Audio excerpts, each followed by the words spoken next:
यदि प्रेम का मतलब सिर्फ पा लेना होता तो हर हृदय में राधा कृष्ण का नाम नहीं होता। मैं ना तो तुम्हारी महंगी भेंट से प्रसन्न होता हूँ, ना दिखावटी दान दयालुता से। अगर मेरे मन को हरना है तो मुझे प्रेम से पुकारो, मैं हाजिर हो जाऊंगा। प्रेम वो नहीं जो इजहार किया जाए, प्रेम तो वो है जो महसूस किया जाए। प्रेम वो नहीं जो पाया जाए, प्रेम तो वो है जो जिया जाए। सच्चा प्रेम वो होता है जिसमें दूर रहने के बाद भी हर पल दिल में उसी इंसान का नाम हो। प्रेमी का सबसे बड़ा सहारा उसका प्रेम ही होता है। जिस प्रेम में प्रमाण देना पड़े वह प्रेम नहीं है। प्रेम को प्रमाण की नहीं, समझने की जरूरत होती है। जिससे प्रेम करते हो उसे समझने की कोशिश करो। परखने के लिए तो सारी दुनिया पड़ी है। सृष्टि में एक प्रेम ही है जो लाख प्रयत्न करो खत्म करने का, लेकिन वो बढ़ता ही जाता है। प्रेम अगर सच्चा होगा तो वो आपकी परीक्षा नहीं प्रतीक्षा करेगा।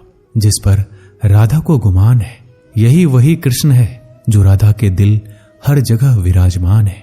समय देखकर नहीं, समय देकर प्रेम करना सीखो। जहां आपकी कोई कीमत नहीं है वहां पर रुकना अनुचित है, चाहे वो किसी का घर हो या किसी का दिल। प्रेम में कोई वियोग नहीं होता। प्रेम ही अंतिम योग है, अंतिम मिलन है। दिल से जो दिया जा सकता है वो हाथ से नहीं, और मौन से जो कहा जा सकता है वो शब्द से नहीं। अपने कभी छोड़कर नहीं जाते, और जो चले जाए वो अपने नहीं होते। प्रेम सुख के साथ दुख भी लाता है, पर जो उस दुख को सुख समझता है उसका प्रेम शुद्ध और सच्चा है। जब किसी के साथ भूत, वर्तमान और भविष्य समय के विचार आते हैं, बस वहीं से प्रेम का जन्म होता है। किसी से प्रेम करने की कोई वजह नहीं होती। प्रेम तो सिर्फ प्रेम है। यदि वजह है तो वो प्रेम नहीं, पसंद है। जो मनुष्य से प्रेम नहीं कर सकता वह परमात्मा से कभी प्रेम नहीं कर सकता। सब कुछ झूठा हो सकता है मगर प्रेम में बहाए आंसू नहीं। प्रेम और आस्था दोनों पर किसी का जोर नहीं। ये मन जहां लग जाए वहीं ईश्वर नजर आता है। प्रेम में दर्द हर एक को मिलता है, बस जो सह जाता है वो प्रेम निभा जाता है। मुक्ति की इच्छा का अंत हो जाना ही मुक्ति है, और प्रेम की तलाश का अंत हो जाना ही प्रेम है। हर एक चीज तब तक सुंदर है जब तक आप उसे प्रेम करते हैं। कभी कभी उनसे भी दूर होना पड़ता है जिनके साथ हम पूरी जिंदगी गुजारना चाहते हैं। जिंदगी में सच्चे प्रेम का मतलब सिर्फ वही जानता है जिसने कभी सच्चा प्रेम करके खो दिया हो। प्रेम तो आखिर प्रेम है, आज नहीं तो कल जरूर होगा। प्रेम में स्वतंत्रता दी जाती है, अधिकार नहीं पाया जाता। प्रेम का अर्थ है कि सभी सुख, दुख और मोह से परे रहना। शादी करने के बाद किसी और से प्रेम करना गलत है, तो प्रेम होने के बाद किसी और से शादी करना भी गलत है। अहंकार करने पर इंसान की प्रतिष्ठा, वंश, वैभव तीनों ही चले जाते हैं।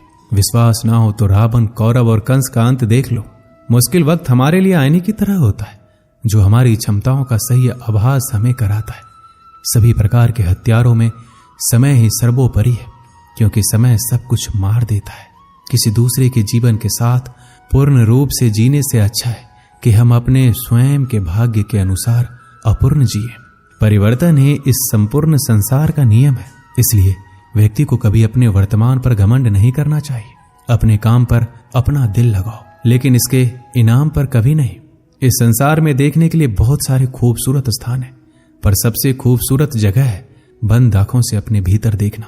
प्रेम का अर्थ विवाह करना नहीं होता, बल्कि पूरी निष्ठा के साथ समर्पण करना होता है। व्यक्ति को अपने आप को सदैव ईश्वर को समर्पित कर देना चाहिए, तभी वह दुखों, चिंता और परेशानियों से मुक्त रह सकता है। माफ करना और शांत रहना सीखिए, वो एक ऐसी ताकत बन जाएगी कि पहाड़ भी रास्ता देंगे। व्यक्ति को अपने इंद्रियों को वश में रखने के लिए बुद्धि और मन को नियंत्रित रखना होगा। जो होने वाला है वो होकर ही रहता है, और जो नहीं होने वाला वह कभी नहीं होता। ऐसा निश्चय जिनकी बुद्धि में होता है उन्हें चिंता कभी नहीं सताती है। किसी भी व्यक्ति को ना तो समय से पहले और ना ही भाग्य से अधिक कुछ मिलता है, लेकिन उसे सदैव पाने के लिए प्रयत्नशील रहना चाहिए। श्री कृष्ण कहते हैं, इंसान हमेशा अपने भाग्य को कोसता है, ये जानते हुए भी कि भाग्य से भी ऊंचा उसका कर्म है जो स्वयं के हाथों में है। व्यक्ति को आत्मज्ञान के माध्यम से संदेह रूपी अज्ञानता को समाप्त करना चाहिए। मैं उन्हें ज्ञान देता हूं जो सदा मुझसे जुड़े रहते हैं और जो मुझसे प्रेम करते हैं। सत्य कभी दावा नहीं करता कि मैं सत्य हूं, लेकिन झूठ हमेशा दावा करता है कि सिर्फ मैं ही सत्य हूं। परिवर्तन संसार का नियम है। समय के साथ संसार से हर चीज परिवर्तन के नियम का पालन करती है। हालांकि मैं भूत, भविष्य और वर्तमान काल के तीनों जीवों को जानता हूं, लेकिन मुझे वास्तव में कोई नहीं जानता है। संयम, सदाचार, स्नेह एवं सेवा ये गुण भली भांति संगत के बिना नहीं आते। जिस प्रकार से प्राकृतिक मौसम में बदलाव आता है, ठीक उसी प्रकार से जीवन में भी सुख दुख आता रहता है। वह कभी अस्थायी नहीं रहते हैं। इस जीवन में ना कुछ खोता है ना व्यर्थ होता है। जो लोग परमात्मा को पाना चाहते हैं वह ब्रह्मचर्य का पालन करते हैं। भगवान श्री कृष्ण कहते हैं, मैं इस संसार का सुगंध हूँ, अग्नि की उष्मा हूँ और समस्त जीवित प्राणियों का आत्म संयम हूँ। मन में कभी डर पैदा मत होने दो। वो वास्तविक नहीं है। वो ना तो कभी था ना कभी होगा। इसके विपरीत जो वास्तविक है वह हमेशा से था और उसे ना तो बदला जा सकता है ना कभी नष्ट किया जा सकता है। दोस्तों, इस वीडियो में बस इतना ही। मिलते हैं अगली वीडियो में। जय श्री कृष्ण।